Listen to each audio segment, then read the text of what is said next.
Hello, I'm Dr. Thomas Maples, and welcome to A Sacred Journey. I'm very grateful to be here today with you in the few months that it's been since I've recorded a podcast, primarily because we went on a very beautiful adventure to the country of Egypt, and then secondarily, afterwards, ended up getting pretty sick and ended up feeling ill for the better part of about a month and a half. And so now that I'm feeling better, I wanted to record a podcast, especially as it relates to the idea of psychology of health.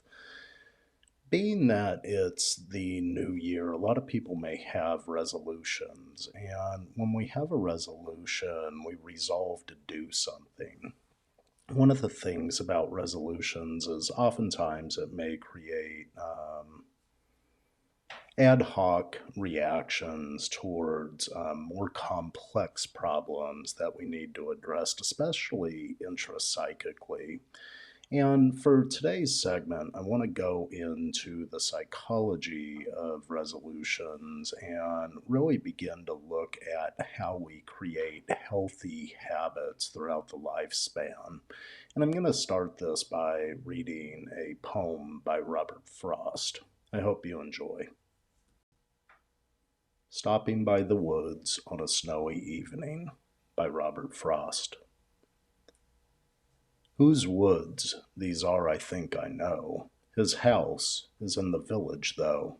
He will not see me stopping here to watch his woods fill up with snow.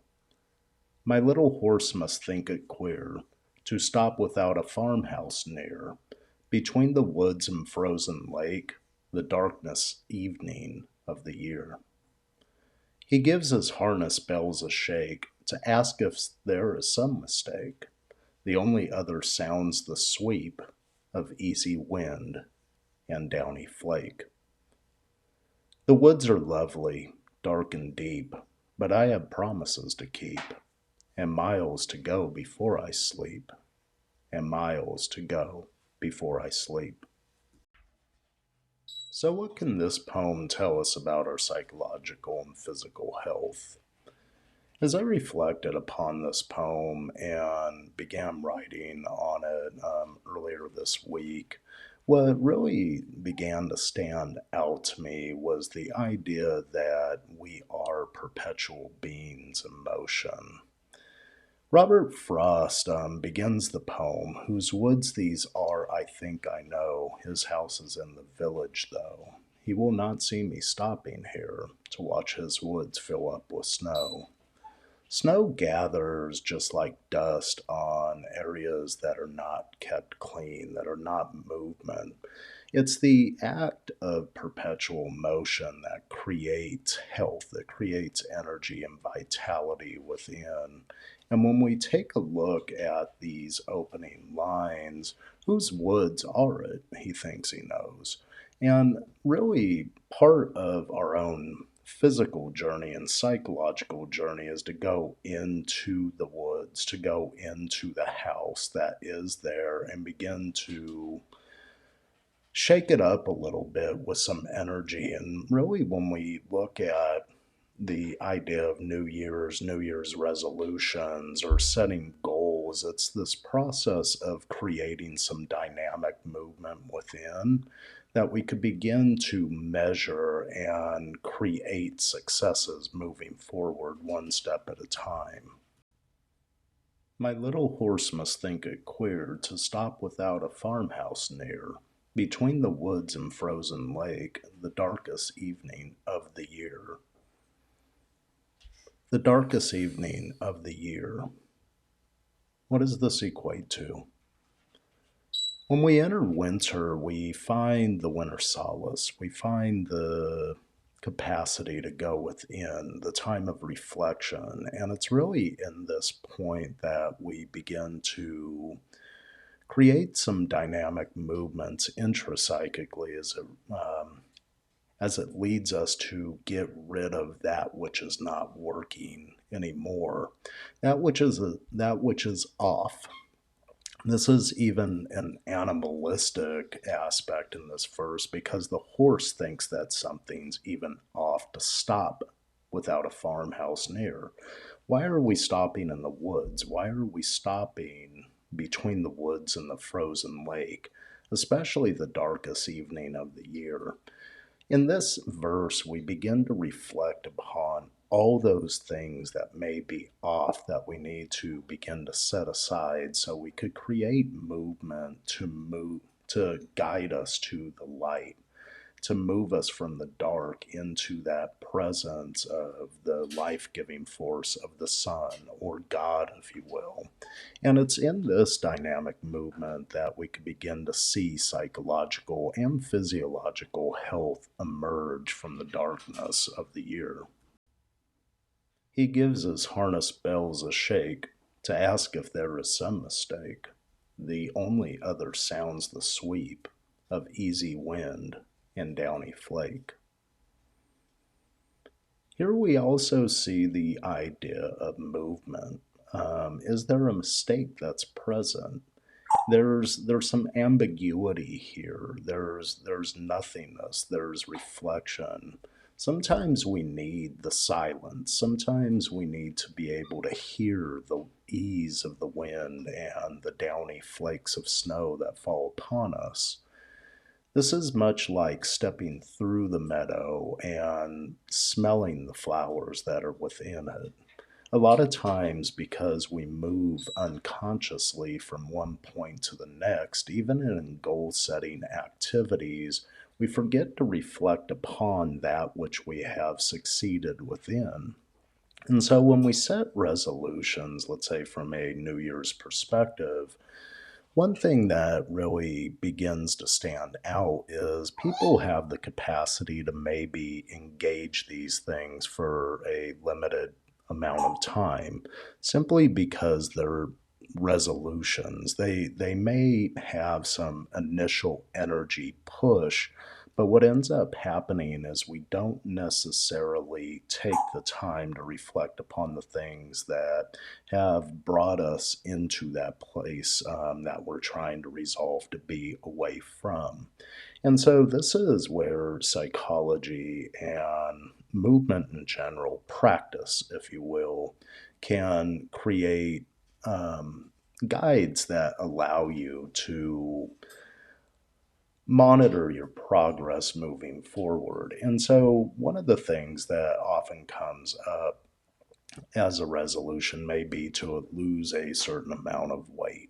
And so when we begin to look at that and break it down, we need to reflect upon that which brought us there. And so, with weight loss, there may be a lack of movement, there may be an overabundance of intake. And so, a lot of times, doctors will have an individual go on, let's say, a diet, or they will have them exercise more. What's missing within this paradigm, even though it is a sure and tried method to lose weight, is the aspect of creating dynamic new habits that encompass health versus, let's say, unhealthy lifestyles. And so, as we strive to create habits that will move us towards a different state of being, a lot of times the habitual response of the mind will get in the way.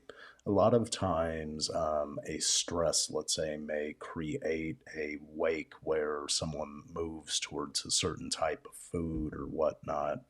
And because we haven't created the means by which to deal with stress in, let's say, a healthy manner versus an unhealthy manner, we create cycles where that initial resolve gets tested very early by the fragmentation that occurs in the mind with what the mind identifies with versus not.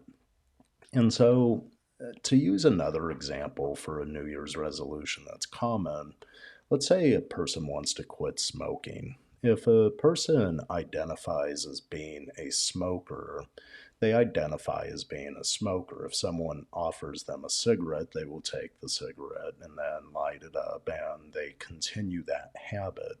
What ends up happening as a person wishes to quit smoking and eventually quit smoking, they simply disidentify themselves as being that which is the habit they're trying to move from. And so a person that is not a smoker simply becomes not a smoker. In fact, if they've had enough practice with it, the identity is absolutely severed from it. What ends up happening in this case is a person may offer them a cigarette and they'll say something to the nature, no, thank you, I'm not a smoker, or no, thank you, and move on. They don't say, what brand is it? Because what ends up happening in that moment is it no longer even sheds into the brain as being a possibility because there's no identification with it. The woods are lovely, dark and deep, but I have promises to keep, and miles to go before I sleep, and miles to go before I sleep. This verse really took me aback, especially in dealing with some illnesses for the past since New Year's. And one thing that stands out to me is health is a never ending movement pattern. We may go through woods that are lovely, dark, and deep, and these are meant to create dynamic reflection within because we have promises to keep to ourselves. And the simplest pathway to find a resolution or to resolve to do something is to create the promise to yourself and then burn the bridge that allows you to escape from it. Now, this is a psychological exercise because it's purely within and it's purely a test of one's willingness to engage their inner resolve, their inner capacity to persevere in the face of the what the Buddhists would call a monkey mind versus a monk's mind. When we have the chatter of the monkey mind, it moves us in multiple directions, and it really gives us those little breaks in the resolve that we may have to create the dynamic movement towards, let's say, health or whatever the New Year's resolution is. And that's where we have to re engage the monk's mind and realize that this is a journey of 1,000 miles. This is a journey maybe of 1,000,000 miles. And we got miles to go before we sleep. We will eventually sleep, but what story do we want to leave before we get there? My friends, I want to thank you for joining me here today, and I want to thank you for sticking with the podcast and Sacred Journey. It is a real pleasure to work with you in regards to the philosophy and the psychology about creating a sacred journey for the individual and the collective soul. As we look at aspects of creating real dynamic change, this always starts from within. It always starts from the element of a dream, and that dream becomes the foundation of a vision that we could then pick apart. And we must pick apart to create the steps needed, the measurements needed to realize its potential. Again, I want to thank you for joining me here today. I look forward to any questions or comments that you may have, and I hope you enjoyed the poem by Robert Frost, Stopping by Woods on a Snowy Evening. Thank you for joining me, and always may blessings find you on your journey of 1,000 miles as you learn to advance confidently in the direction of your dreams. Goodbye for now.